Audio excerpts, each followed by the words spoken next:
Hello, my dear students. Today I have once again come with another very interesting problem. As you can see, we have a wedge. Okay, this is an inclined plane, and we have a car which is going up along the inclined plane with some acceleration a. And from a crane-like structure, there is a bob hanging by a thread, and it makes some angle theta with this vertical line. As you can see, with respect to inclined plane, this is the vertical direction. So we are supposed to find out that particular angle theta. Now, first and the foremost thing, what is the goal of this problem? Goal of this problem is to understand the preliminary concepts of non-inertial frame of reference and to find out the pseudo force. Okay. So when this particular car is going up with an acceleration a, constant acceleration a, so this car is itself a non-inertial frame. So I have taken a fixed stationary observer on the inclined plane, and with respect to this observer on the inclined plane, the car is moving with some acceleration a, suppose in this particular direction. So definitely for an observer who is sitting on this bob or is present on this moving car, there will be a pseudo force. Okay, so in any non-inertial frame, the particle experiences a pseudo force exactly in the opposite direction to the direction of motion. Okay, so this particular bob will experience a pseudo force in this direction, which is ma. And then what happens? The weight of the bob is acting in the downward direction mg, right? If you split the components of acceleration due to gravity, g is in this direction. G cos alpha is perpendicular to the inclined plane and g sin alpha along the slope of inclined plane. So this mg cos alpha is getting balanced by t cos theta. What is t? Tension in the thread. T sin theta is acting in this direction, and in this direction you have g sin alpha plus the pseudo force. So I should write it is ma plus mg sin alpha. So ma plus mg sin alpha is the force acting in the downward direction, downward along the slope. So this must be balanced by t sin theta. Okay, so if I give you an alternate viewpoint to this problem, you shift this line xy by an angle alpha. Okay, rotate this line xy clockwise by an angle alpha.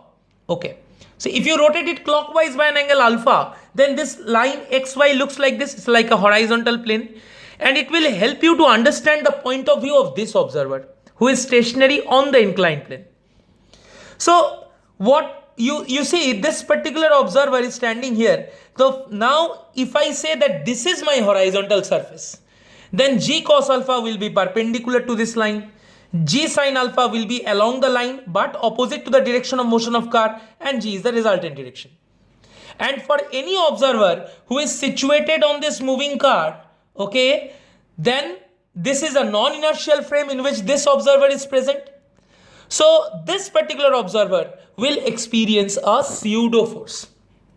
Okay, that pseudo force is basically m into a for this bob. If you become the bob yourself, you will experience a pseudo force ma. Okay, and there is also a component of weight mg sin alpha. Now you may find it a little odd because you are not used to seeing weight acting in a horizontal direction, but this is not your real horizontal direction, right? We are just seeing this line in this way. So that's why in this direction there is a component of weight of the bob mg sin alpha. Okay, and this is g. So basically weight of the bob is acting in this particular direction, mg. Okay, so what we can say that in equilibrium t cos theta equals to mg cos alpha. So what we can write, it's a very simple problem otherwise. So what we can write in equilibrium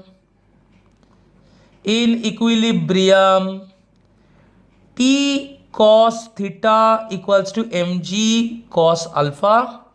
So that is my equation 1.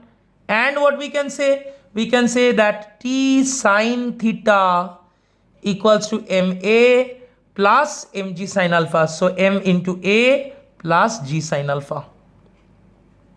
So this will be my equation 2. So if you divide equation 2 by equation 1, what do you get? You get tan theta equals to a plus g sin alpha divided by g cos alpha. Okay, so that is the value of tan of this angle theta. So you can very easily find out theta now. So theta equals to tan inverse a plus g sin alpha divided by g cos alpha. So this is the angle that the bob makes with this particular line, okay, which is vertical to the inclined plane. So theta is the angle which the bob makes with the vertical constructed or with the normal constructed on the inclined plane. So that pretty much sums up today's tiny problem, okay, quite unlikely to the previous problems which I discussed, because I found this problem very interesting and it helps you to clear the concept of pseudo force, okay, because it is not a regular problem on pseudo force that you see every day. So thank you very much. I hope this problem helped to clear the fundamental concept of this pseudo force which you study in classical mechanics. Once again, if an observer is sitting on a non-inertial frame is moving with some acceleration. A frame is said to be non-inertial if it is accelerated. Okay, so with respect to this observer, this frame, this car is having some acceleration. Okay, now if there is a rotation, then also that will be considered as a non-inertial frame. So evidently, for any object which is situated on a non-inertial frame, which is moving with some acceleration with respect to a fixed frame, or which is undergoing a rotation, pseudo force will come into play. Okay, so definitely this bob is situated on this moving car, so it experiences a pseudo force. So does this particular man who is standing on this car.